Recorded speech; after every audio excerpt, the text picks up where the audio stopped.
I'm Lena Morris, and this is the story of how everything began. I live in America, and though I never thought my life would turn into something that felt like a novel, the way it unfolded left me no choice but to tell it. Sometimes, when I look back, I wonder how one single season could hold so much weight. It all started with my brother's wedding. Noah, my younger brother, had always been the golden child in my parents' eyes. He was charming, funny, and the kind of person who seemed to land on his feet no matter the situation. When he got engaged to Grace, a bright woman from New York with a laugh that carried across the room, my parents were over the moon. From the moment the engagement was announced, the family house on Maple Street buzzed with excitement. Plans flew around, voices overlapped, and everyone talked about the day as if it were a coronation. And in the middle of it all stood me, the dependable sister, the one with the steady job and the credit to match. At first, I was happy to pitch in. After all, it was Noah's big day, and weddings only came once. I thought maybe I could help with the flowers or lend a hand with the guest list. But soon, helping turned into something larger, something heavier. My father came to me one evening in the kitchen while the coffee pot hissed in the background. "Lena," he said, his tone casual but his eyes fixed. "The deposit for the venue came due sooner than expected. Could you cover it? We'll sort it out later." I nodded. It was $10,000, a heavy sum but manageable, or so I told myself. I had some savings and I loved my brother. Then came the caterer, another $12,000. The florist wanted $6,000 for arrangements that seemed to vanish as quickly as they appeared. The band demanded $5,000, and there was no backup plan. Every week, a new expense landed, and every week my father or mother turned to me with the same hopeful look, as though I were not a daughter, but a vault. "Just this one thing, Lena," Mom would whisper, her hand brushing my arm. "You're so good at handling these things." By the time the wedding rolled around in April, I had poured $50,000 into the event. That number didn't seem real at first. I saw it only on paper, wired transfers from my account, receipts tucked into a neat folder. Yet the reality came to me during the wedding itself. The ballroom in downtown Chicago sparkled with chandeliers. Guests danced in their tuxedos and dresses, laughter floating like champagne bubbles. Noah smiled as if the world had given him everything he wanted, and in a way, it had. The photographer captured every kiss, every toast, every gleam of light. But in the corner of my mind sat that number, glaring, reminding me that every sparkle had been bought with my sweat. When the last guest left and the hall fell silent, I expected some measure of gratitude, or even just a word of acknowledgement. Instead, when we returned to our house on Maple Street, Dad leaned back in his chair, a half-smile pulling at his face. "Your work is finished, so get out of this house," he said. His voice carried not a hint of jest. The words crashed over me like cold water. For a moment, I thought he must be joking. I laughed, a hollow sound. But when I looked at him, his eyes were hard, his lips set. Mom, Helen, stared at the floor as if she were trying to vanish into the woods. Grace, my brand new sister-in-law, avoided my eyes altogether. Noah shifted uncomfortably, but said nothing. The silence confirmed it. They were casting me out. Something inside me cracked then. I had just spent every dollar I had saved, not on myself, not on some dream of mine, but on their dream. And their repayment was exile. I didn't argue. I didn't plead. I simply walked to my room, pulled a small suitcase from the closet, and began to pack. Clothes, a notebook, a pair of shoes, and the folder with all the receipts. That was all. I left the rest behind. The night air outside was cool, the kind that slips under your coat and makes you shiver. I stepped onto the porch and down to the street, realizing I had no keys, no real place to go. My life felt like it had been reduced to a bag and a bruised heart. But then, in that moment of despair, one name came to mind: Mia.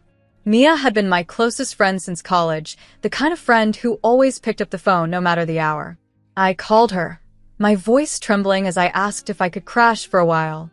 Without hesitation, she said, "Of course, come over." Her apartment was a small, warm place 2 neighborhoods away. When I arrived, she brewed coffee, set a blanket on the couch, and listened. She didn't interrupt as I spilled everything: the costs, the laughter, the cruel dismissal. When I finished, she leaned back and shook her head. "You handled everything," she said softly. "Why are they pushing you out?" I didn't know how to answer. The words knotted in my throat. Instead, I reached into my tote and pulled out the folder. Inside, nestled between receipts, was a different set of papers, the mortgage loan agreement I had signed months before.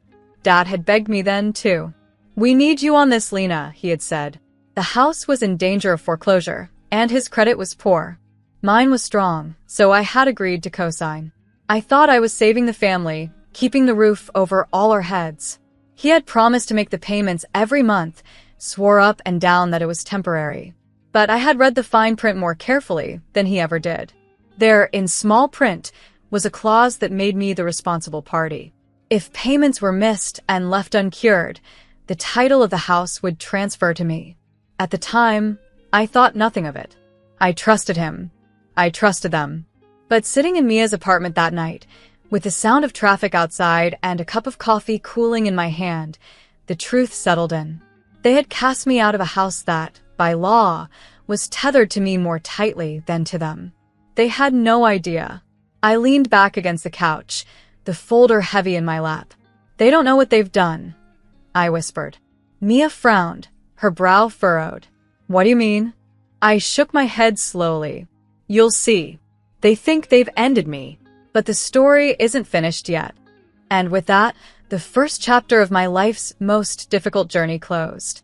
I had lost $50,000, lost the home I thought was mine, and lost the people I had trusted most. But tucked inside that folder was a secret they had overlooked, a truth that would come back to their doorstep sooner than they could imagine. When I left Maple Street that night, all I had with me was a suitcase and a folder that felt heavier than the bag itself. Inside were the receipts for Noah's wedding, but tucked deeper were the loan papers that my father had once begged me to sign. I don't think he even remembered the details. To him, it was just another piece of paper, another deal he'd wriggled his way through. But I had read every single line, and I knew what those pages could mean. The agreement had been born out of desperation.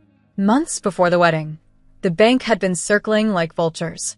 My father's debts had piled high, the old house on Maple Street was close to foreclosure, and his credit was a graveyard of missed payments. When he came to me, his words dripped with urgency, but also with pride. "You're the only one who can do this, Lena," he said. "You've got the job, the credit score, the name the bank trusts.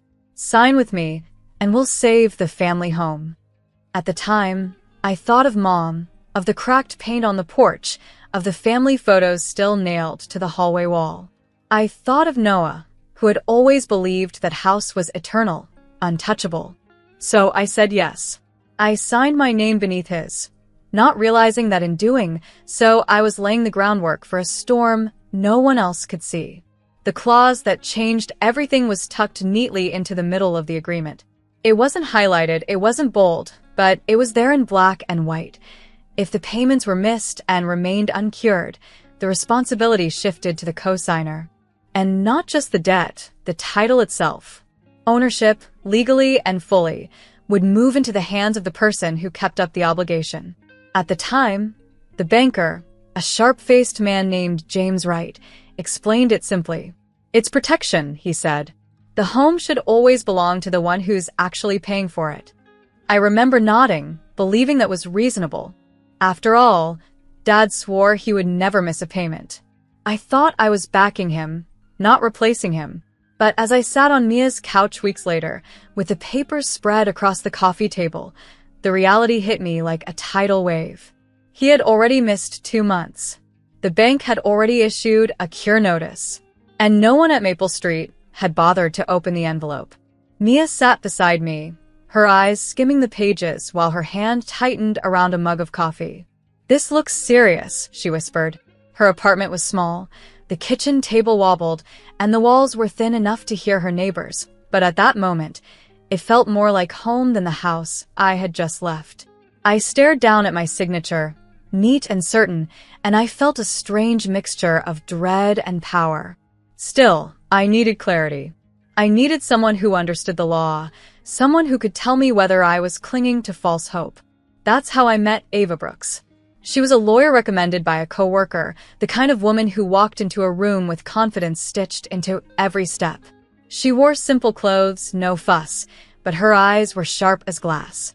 We sat together at Mia's wobbly kitchen table. Ava laid the papers out carefully, reading them line by line. Her silence was steady, almost unnerving. Finally, she looked up at me. "You understand what this means, don't you?" she asked. I nodded, though my throat felt tight. "If they don't pay," I said slowly, "the house becomes mine." "That's right," Ava confirmed. Her tone carried no judgment, only fact. "And from what I can see, they haven't paid in 2 months. That means the process has already begun. Once the grace period expires, title rights fall to you." It was strange, hearing it spoken aloud by someone else.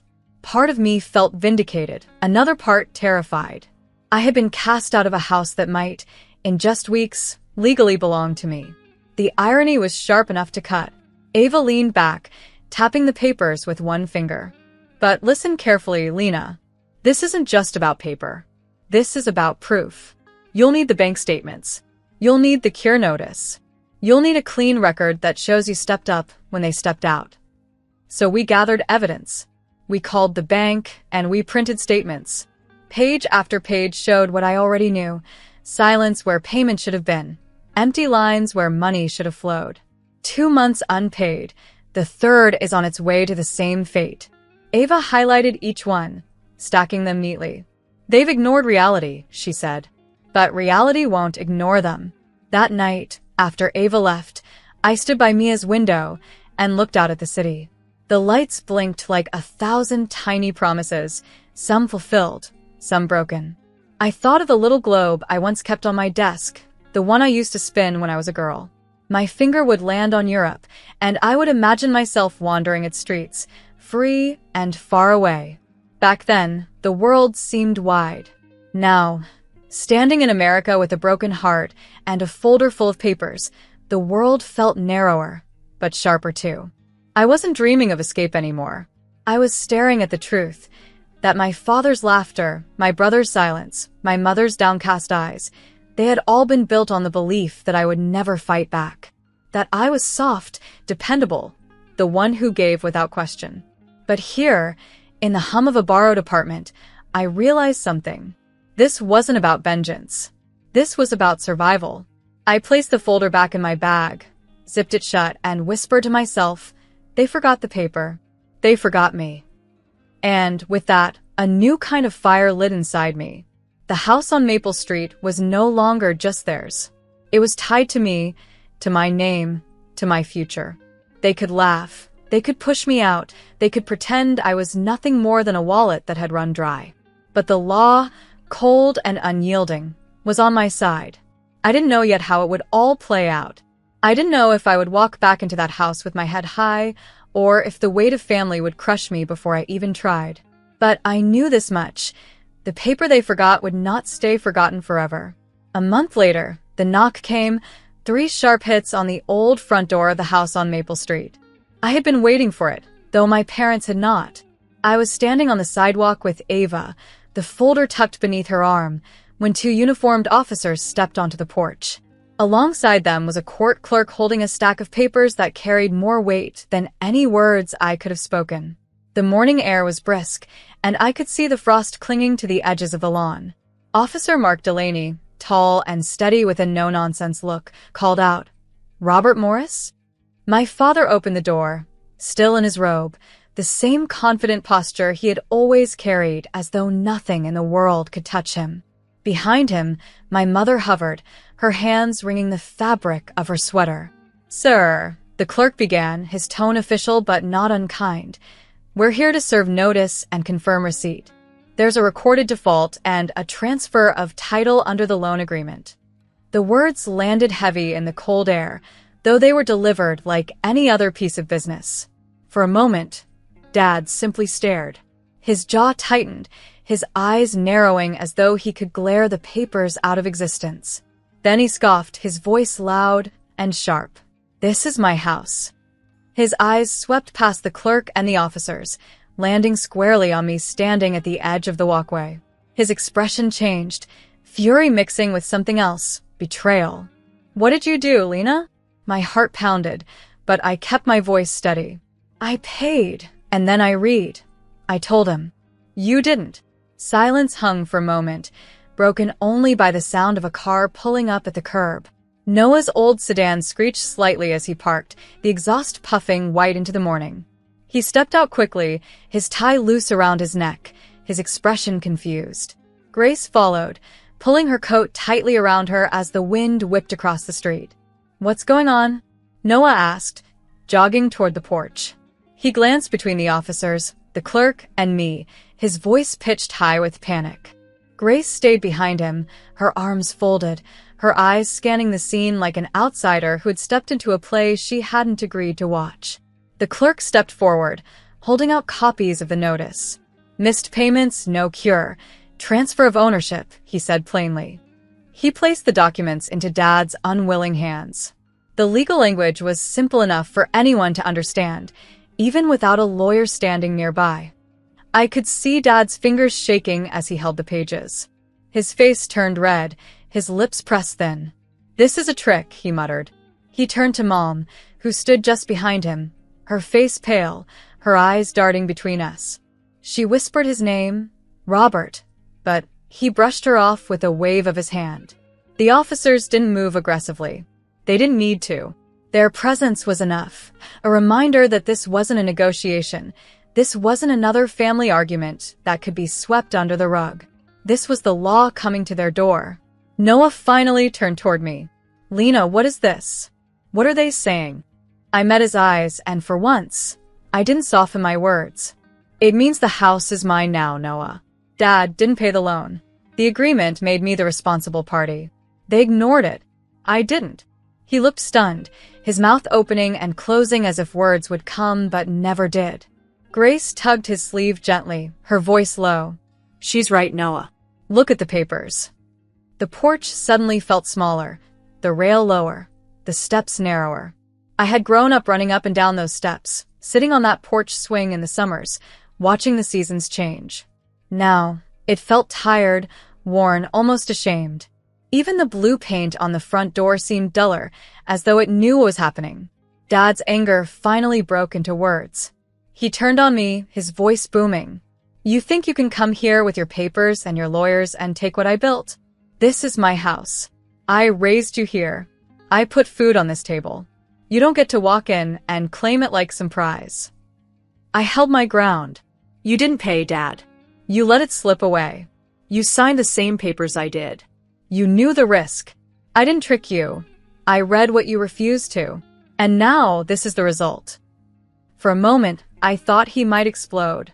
His fists clenched, his shoulders tensed. But then his anger crumbled into something else. Defeat. His shoulders sagged, and he dropped the papers onto the console table in the hallway. He couldn't even look at me. Mom stepped forward then, her voice soft and trembling. "What happens now, Lena?" she asked, her eyes wet. Her question wasn't sharp, wasn't defensive. It was weary, the voice of a woman caught in a storm too long. I glanced at Ava, who gave me the smallest nod of reassurance. I took a breath. "What happens now is up to you," I said. "I'm not here to throw you out today, but I am the owner now. Things will change. They have to. No more secrets, no more unpaid bills. If you want to stay, there will be rules and there will be rent. If not, you'll need to move out." The words felt surreal even as I said them. I had been the daughter cast aside, told to get out, dismissed like an afterthought. And now I was standing here, the legal owner, dictating terms. The irony was bitter, but also strangely liberating. Noah finally spoke again, his voice quieter than before. "Lena, we didn't know." I nodded. "That's the problem. You didn't want to know." The clerk gathered his papers, the officers gave a polite nod, and slowly, they stepped away from the porch, leaving the silence behind. I stood there a moment longer, watching my family, each of them caught in their own web of shock and shame. Then I turned, walked down the path, and joined Ava on the sidewalk. Behind me, the house loomed, the same house that had once been a symbol of family, now a battlefield of truth.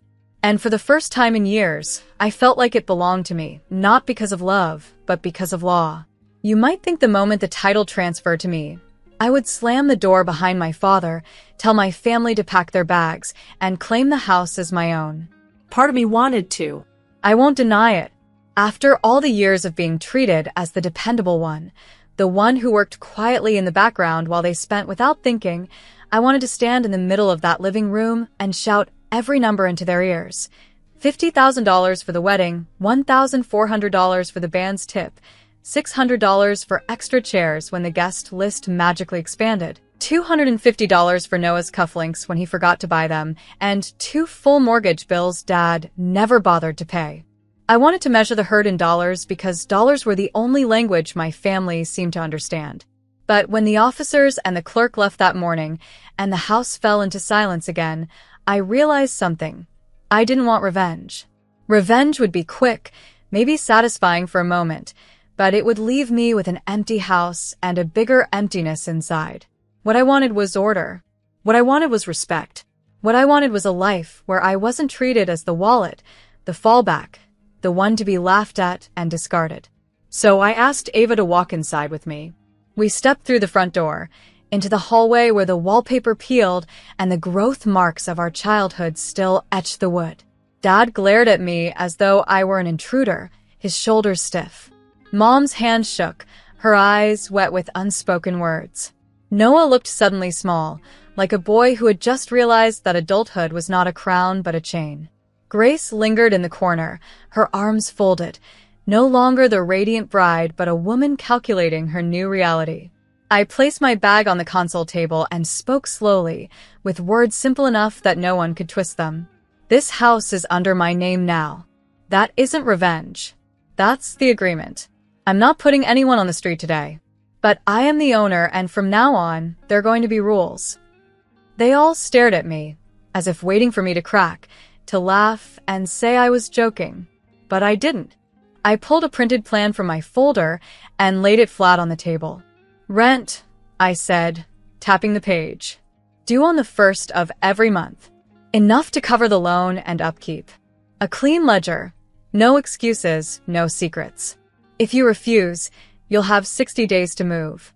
If you agree, you can stay. But you'll live under order, not chaos. And I'll repair the roof, fix the porch, and repaint the walls.